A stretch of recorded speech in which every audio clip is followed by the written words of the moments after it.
Aloe vera plant ನಿಮ್ಮ ಮನೇಲಿದೆಯಾ? ಮತ್ತ್ಯಾಕೆ hair fall ಬಗ್ಗೆ ಚಿಂತೆ ಮಾಡ್ತೀರಾ? ಕೇವಲ ಅಲೋವೆರಾ ಜೆಲ್ ಅಪ್ಲೈ ಮಾಡೋದ್ರಿಂದ ಕೂದಲು ಉದುರುವಿಕೆ, ತಲೆಹೊಟ್ಟು, ಆಯಿಲಿ ಸ್ಕ್ಯಾಲ್ಪ್, ತುರಿಕೆ, ಸೋಂಕು ಈ ಎಲ್ಲ ಸಮಸ್ಯೆಗಳಿಗೆ ಪರಿಹಾರ ಸಿಗುತ್ತೆ. ನೀವು ಮಾಡಬೇಕಾಗಿರೋದು ಇಷ್ಟೇ.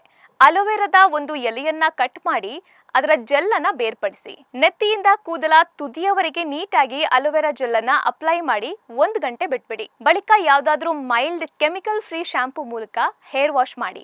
ಶಾಂಪೂ ಬದಲು ನೀವು ಸೀಗೆಕಾಯಿ ಪುಡಿಯನ್ನ ಅಥವಾ ಅಂಟುವಾಳದ ಪುಡಿಯನ್ನ ಕೂಡ ಬಳಸಬಹುದು. ಪ್ರತಿ ಬಾರಿ ಹೇರ್ ವಾಶ್ ಮಾಡೋ ಮುಂಚೆ ಈ ರೀತಿ ಅಲೋವೆರಾ ಜೆಲ್ ಅಪ್ಲೈ ಮಾಡೋದ್ರಿಂದ ಅತಿ ಶೀಘ್ರವಾಗಿ ಕೂದಲು ಉದುರುವಿಕೆ ಕಡಿಮೆ ಆಗುತ್ತೆ. ಡ್ಯಾಂಡ್ರಫ್, ಆಯಿಲಿ ಅಂಡ್ ಇಚಿ ಸ್ಕ್ಯಾಲ್ಪ್ ಸಮಸ್ಯೆಗೂ ಪರಿಹಾರ ಸಿಗುತ್ತೆ. ಹಾಗೆ ಅಲೋವೆರಾ ಜೆಲ್ ಉತ್ತಮ ಉರಿಯೂತ ನಿವಾರಕವಾಗಿ ಕೆಲಸ ಮಾಡುತ್ತೆ. ಸೊ ಇನ್ಫೆಕ್ಷನ್ ಏನಾದ್ರೂ ಇದ್ರೆ ಅದು ಕೂಡ ಕಡಿಮೆ ಆಗುತ್ತೆ. ಇನ್ನು ಅಲೋವೆರಾ ಜೆಲ್ ಕೂದಲಿನಲ್ಲಿ ಇರುವಂತಹ ಹೆಚ್ಚುವರಿ ಎಣ್ಣೆಯನ್ನ ಕಡಿಮೆ ಮಾಡುತ್ತೆ. ಹೀಗಾಗಿ ಕೂದಲಲ್ಲಿ ಸಂಗ್ರಹವಾಗಿರುವ ಕೊಳೆ ಕೂಡ ನೀಟಾಗಿ ಕ್ಲೀನ್ ಆಗುತ್ತೆ.